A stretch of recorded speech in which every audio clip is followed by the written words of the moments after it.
Good evening. So today we're going to try Back in Black IPA.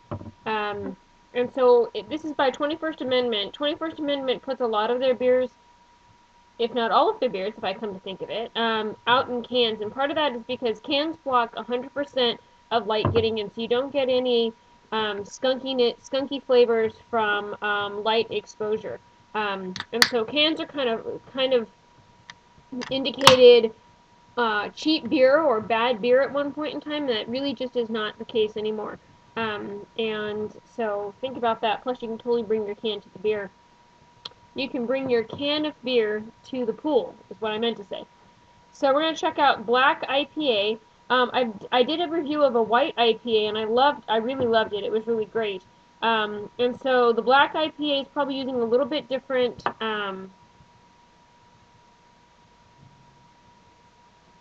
malts, darker colored malts, chocolate malts, or to make the darker color, but still the same really nice big hop finish.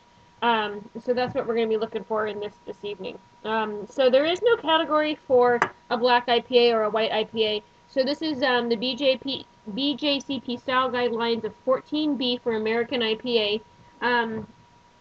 So aroma. Very hoppy, very hoppy.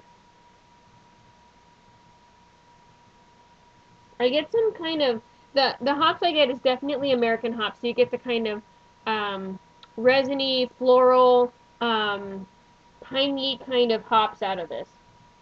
Smells really good, and I really want to have a drink. There is some maltiness to it. I get a lot of malty sweetness.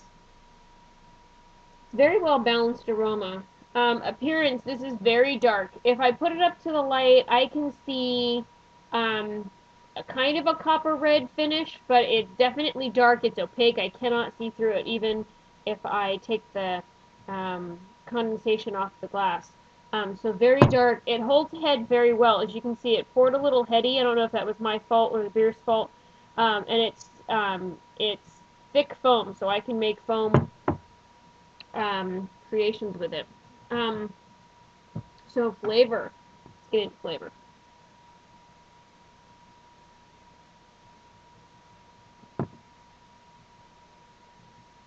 Wow. Wow, this is really interesting.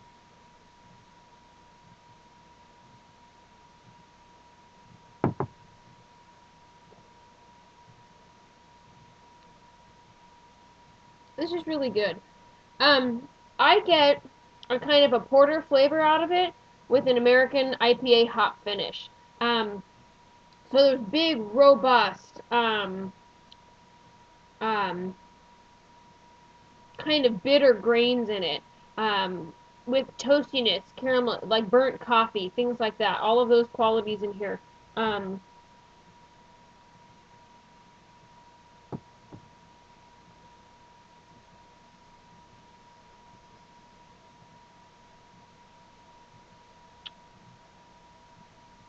Lots of roasty caramel, burnt coffee type flavors coming on here. So they've really roasted these malts pretty intensely. That's where that really dark color comes from.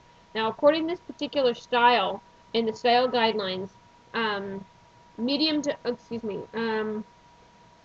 malt backbone will support strong hop character and provide the best balance. Malt flavor should be low to medium, and is generally clean, malty, sweet, although some caramel or toasty flavors are acceptable. So in this particular beer, because it's a black IPA, we're not going to be seeing those qualities. I think that if you were to judge it according to American IPA standards, it would lose points because of the flavor profiles that are really that are very strongly malty forward. Just because it's a particular take on the style.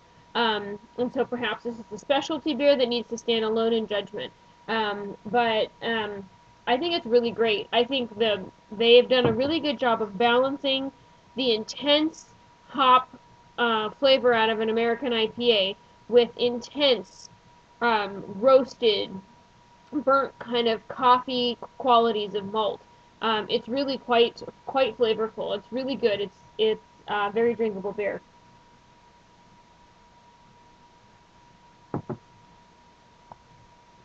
Has a little bit of a dry finish, and then the aftertaste is definitely coffee. And so it's kind of like a stout or a porter combined with an IPA, where you get the kind of deep, toasty malt flavors and a huge American hop hit. Very well done. Definitely an IPA in that respect. It's the floral kind of piney. Hops is there both in the aroma and the flavor, but it sticks all the way through, and so it balances very nicely. It's very drinkable. I had this the other night, and I had nursed my beer and let it get warm, and it got bitter in a different way. And so I always find it interesting to kind of compare the difference between cold beer and warm beer, or beer that you've let sit too long. It's very, very different flavor profiles. So if this beer is consumed cold, it's very well balanced. If it's left to be warm, it gets very bitter. But that's expected. So mouthfeel, it's definitely a smooth, full mouthfeel. There's a lot of stuff going on in this beer. And it has a nice carbonation to it. And I think the carbonation helps with a kind of a dry finish. And so it leaves this kind of roasty, coffee, floral hops aftertaste. And it's really quite brilliant. It's very well done. I think it's a really great beer.